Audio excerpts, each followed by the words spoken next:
Hey guys, how you guys doing? It's March 14th, 2019. It's actually about to be the 15th of 2019. I wanted to give you guys a quick update. I know I already made a video with update today, but we just got some pressing news that I feel like you guys are entitled to, and you probably have already seen it. All right. Well, first, let's recap the whole Israel and Gaza thing. All right. Israel is still pounding Gaza as we speak. It's a pretty long retaliation by Israel, honestly. Um, I thought that we would see two or three waves, but it seems like it's been going on for the past 4 or 5 hours at this point. So, yeah, very, very long retaliatory strike. The military chair of Palestine is supposed to make a statement here shortly, so we're going to have to continue to watch this situation as it unfolds, guys, all right? Man, I cannot speak tonight.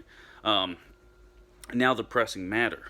That pressing matter would be North Korea, all right? The foreign minister of North Korea has come out and stated that North Korea will not meet the demands of the United States of America. All right, big news, big news. I know most of us have already stated, we predicted that this would never work, the summits would never work, denuclearization would never work, especially after that failed second summit, right?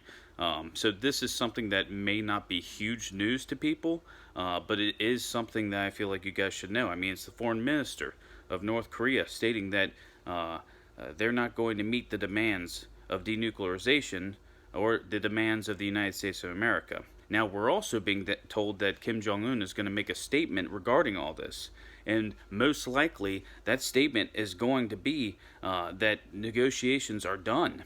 Negotiations for denuclearization between the United States of America and North Korea are finished. That's my prediction, at least. With all the things that we have been seeing between missile factories being operational, them still producing nuclear material, launch pads being reconstructed and constructed, different transport vehicles at these missile factories. Uh, it just leads me to believe that North Korea is going to go back to its provocative ways.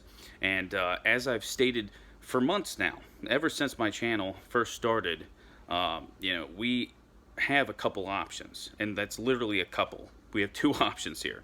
We accept North Korea as a nuclear armed state, which they presently are. All right. If the U.S. comes out and says they aren't, that's not factual. The fact of the matter is they are currently a nuclear state, and either the United States of America accepts that truth, or we're looking at military strikes. Literally the only two options. We could go to the options of sanctioning them. I don't know what's left to sanction. What we sanction right now just hurts the people, doesn't hurt the officials, doesn't hurt the government. Kim Jong un has done a very good job at keeping his power, all right, keeping his power in place. He's ousted plenty of people when he first came into power, and he did this because, he brought in people he could trust.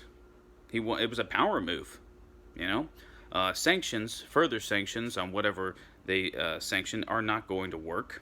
Okay, and we've seen that North Korea has gotten around sanctions. They're still making money, and maybe not as much. They're maybe not trading as much, but they're still getting around those sanctions, and that just proves that they're willing to do anything to keep their nuclear arsenal.